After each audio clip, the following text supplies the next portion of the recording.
Good evening friends. आज के lecture में हम कुछ और क्वेश्चन करेंगे लीनियर नॉन लीनियर पे। प्रीवियस लेक्चर में भी हमने 10 क्वेश्चन किए थे और उसका कंक्लूज़न लिखा था। इसी तरीके से आज भी क्वेश्चंस करेंगे, साथ में कंक्लूज़न लिखेंगे। तो यहाँ पे 11 नंबर क्वेश्चन है कि Y T equal to X of T plus 5, ठीक है। और यहाँ पे Y T equal to X of T plus sine T.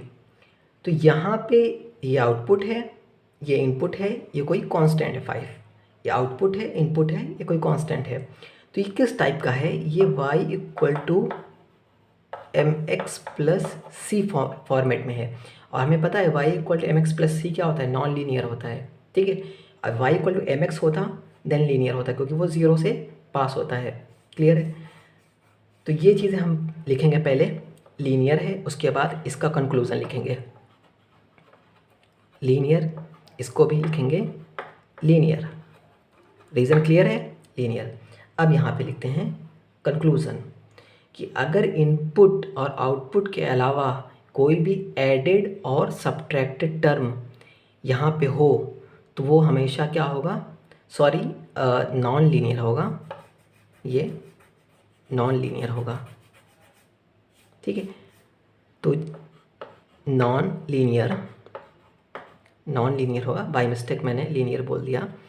तो अगर यहाँ पे इनपुट और आउटपुट और इनपुट के अलावा कोई भी एडेड या सब्ट्रैक्टेड टर्म हो तो वो हमेशा नॉन लीनियर होता है। जैसे मैंने बताया था y equal to M X plus C, ये हमारा क्या होता है? नॉन लीनियर, क्योंकि ये 0 से पास नहीं होता। और जैसे ही c हटाते हैं y equal to M X होता है। एम एक्स क्या है हमारा? जस्ट 0 से पास हो रहा है, तो ये हमारा लीनियर ग्राफ बनाता है, ठीक है। तो इस वजह से भी है। तो अब कंक्लूज़न यही लिखेंगे कि जब भी हमारा इनपुट और आउटपुट के अलावा कोई एडेड और सब्ट्रैक्टेड टर्म होगा तो वो हमारा क्या होगा? सिस्टम नॉन लीनियर होगा। If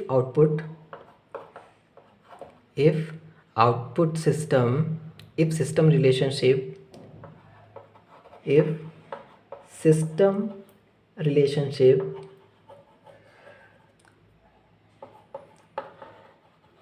relationship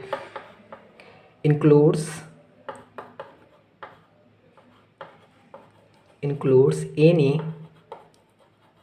added or subtracted, सब शॉर्ट फॉर्म लिखा है, यानी एडेड और subtracted term other than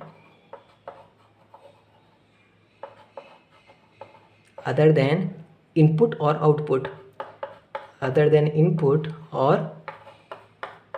output, then system will be non-linear. Then system will be non-linear.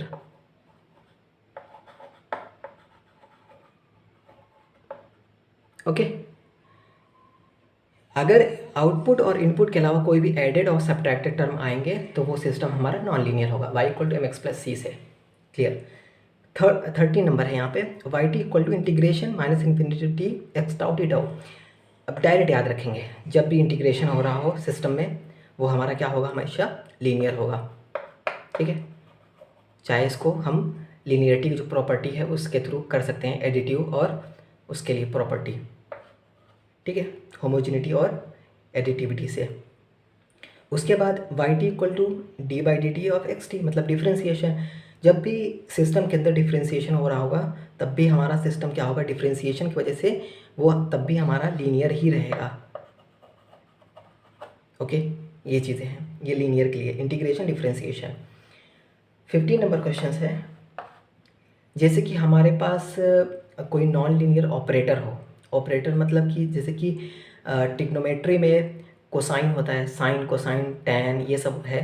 तो ये क्या है? हमारे नॉन लीनियर ऑपरेटर हैं। जब ये सब आएंगे तो हमारा सिस्टम क्या होगा? नॉन लीनियर होगा। If any non linear operator non linear operator कौन कौन से हैं यहाँ पे जैसे कि ये साइन है, कॉस है, ठीक है, कॉट है, कॉसेक है, कॉट है, कॉसेक है, सेक है, सेक है, टैन है, जितने भी इस टाइप के हैं ये हमारे क्या होते हैं, नॉन लीनियर ऑपरेटर होते हैं। तो जब भी नॉन लीनियर ऑपरेटर होगा तो हमारा सिस्टम क्या होगा, नॉन लीनियर होगा। जैसे यहाँ पे दिखाते हैं questions, Y T equal to cos of X of T. Okay, तो यहाँ पे इनपुट हमारा क्या है, इसके साथ में है नॉन लीनियर ऑपरेटर के साथ। ये सारे नॉन लीनियर ऑपरेटर होते हैं, तो नॉन लीनियर ऑपरेटर के साथ हमारा इनपुट है। तो जब भी नॉन लीनियर ऑपरेटर के साथ इनपुट आएगा वो हमारा क्या होगा, नॉन लीनियर सिस्टम होगा। क्लियर है? इरेज करते हैं ऊपर से, और भी क्वेश्चंस करते हैं यहाँ पे, उसके बाद कंक्लूज़न लिखेंगे फिर से। ठीक है, तो यहाँ पे तो नॉर्मली कंक्लूज़न लिखते ही जा रहे हैं साथ साथ में। 16, 17 Y T equal to tan inverse x of t। Okay, inverse भी आएगा तब भी हमारा क्या होगा, नॉन लीनियर होगा। अभी ये हमारे नॉन लीनियर ऑपरेटर है ना, चाहे ये नॉर्मल फॉर्म में आए चाहे इनवर्स में आए, दोनों तरीके से ये हमारे नॉन लीनियर ही सिस्टम होगा। ओके, उसके बाद एक्सपोनेंशियल टाइप के, एक्सपोनेंशियल हो, मॉडुलस हो, लॉगरिथम हो, इस टाइप के एक्सपोनेंशियल वाले हों, मॉडुलस हो,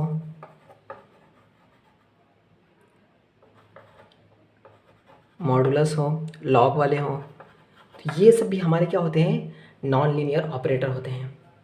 जैसे यहाँ पे क्वेश्चंस है, Y T equal to E to the power X of T. ठीक है, तो यहाँ पे क्या हुआ, एक्सपोनेंशियल आया इनपुट के लिए। इनपुट क्या है, एक्सपोनेंशियल के अंदर इनपुट है इसलिए, और एक्सपोनेंशियल क्या है, नॉन लीनियर ऑपरेटर है। ठीक है, तो ये हमारा क्या हो जाएगा, ये भी हमारा सिस्टम नॉन लीनियर हो जाएगा। उसके बाद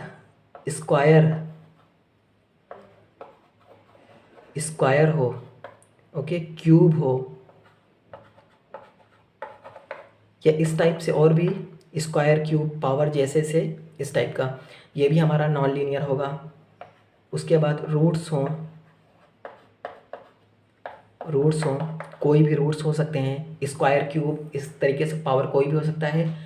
रूट्स हों कोई भी, ठीक है, क्यूब रूट हो, कैसा भी रूट हो, वो भी हमारा क्या होता है, नॉन लीनियर होते हैं। जैसे कि क्वेश्चंस है, एग्जांपल है, Y T equal to X of T की पावर में 1/3, ये भी हमारा रूट्स में है। ठीक है, क्यूब रूट है, तो ये भी हमारा क्या होगा, नॉन लीनियर होगा।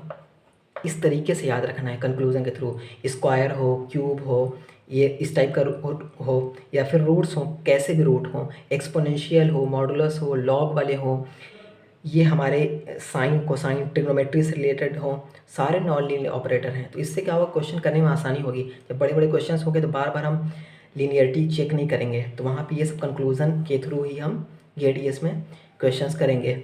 जैसे और भी हैं यहाँ पे, इसको इरेज करते हैं। और हमारे पास कैसे कैसे हैं वो भी देख लेते हैं नॉन लीनियर ऑपरेटर। जैसे सैम्पलिंग है, हमने सैम्पलिंग के बारे में डिस्कस किया है। Sampling function, sinc function, okay, signum function, UT या कुछ भी, यूएन कुछ भी इस टाइप का, एटसेट्रा। ओके, इस टाइप के भी हमारे ये सिस्टम क्या है, नॉन लीनियर है। जैसे example, Y T equal to sinc X of T, ये भी हमारा क्या होगा, नॉन लीनियर, क्योंकि सिंक हमारा क्या है, नॉन लीनियर ऑपरेटर है। उसके बाद 21 example, Y T equal to U of X of T, ये भी हमारा इस टाइप का नॉन लीनियर ऑपरेटर है। ठीक है, तो ये भी हमारा नॉन लीनियर हो जाएगा। यूटी के लिए, क्योंकि ये हमारे पास यूटी का ऐसा ही होता है। ठीक है, तो ये भी हमारा क्या है, नॉन लीनियर ऑपरेटर, क्योंकि क्या है, नॉन लीनियरिटी क्या है कि एक तरफ तो ग्राफ ऐसा है, सेकंड तरफ क्या है, ज़ीरो है, तो दोनों तरफ सेम होने चाहिए ना लीनियरिटी के लिए, तो ये नॉन लीनियर है। सिंक के लिए भी सेम है, सैम्पलिंग का भी, सिग्नम का भी, सिग्नम का सेम है, सिग्नम इस तरीके से सिग्नम होता है 1, यहाँ पे -1 होता है, तो ये भी क्या है, यहाँ पे डिसकंटिन्यूटी भी है, इसलिए भी ये नॉन लीनियर है, ठीक है, सिग्नम के लिए। तो ये सारे इस तरीके से हम याद रखेंगे। तो अब यहाँ पे कंक्लूज़न लिखेंगे, operator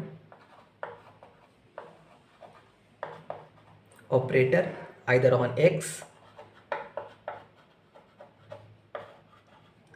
on x or y, either on x or y, then system will be non-linear. System will be non-linear. Okay, जैसे एक यहाँ पे और है एग्जाम्पल, लास्ट है, yt equal to real x of t। ये भी हमारा क्या होगा, रियल को हम किस तरीके से x of t plus x of minus t by 2 इस तरीके से लिखते हैं, तो ये भी हमारा क्या होगा, नॉन लीनियर होगा, ठीक है। और भी बहुत सारे हो सकते हैं पॉसिबिलिटी, जो मुझे आइडिया है और जो मैंने अब तक बुक से या सब रेफरेंस बुक से पढ़ा है, उसके हिसाब से मैंने इतने इस टाइप के लिखे हैं। ऐसा नहीं है कि सिर्फ इतना ही, ये बहुत सारी पॉसिबिलिटी हो सकती है। जब क्वेश्चंस करते हैं तो उसके थ्रू भी बहुत सारे हमें क्लियरिटी होती है कि ऐसे भी टर्म्स आ सकते हैं जिससे लीनियरिटी या नॉन लीनियरिटी में उस वहाँ से कंक्लूज़न निकालेंगे। बहुत सारे क्वेश्चन करेंगे, उसके बाद वहाँ पे भी मिलेगा जो भी कंक्लूज़न, उसको भी लिख लेंगे। ओके, तो आज के लेक्चर के लिए इतना ही है। अगर वीडियो अच्छी लगे तो प्लीज़ लाइक शेयर सब्सक्राइब जरूर करें। Thank you.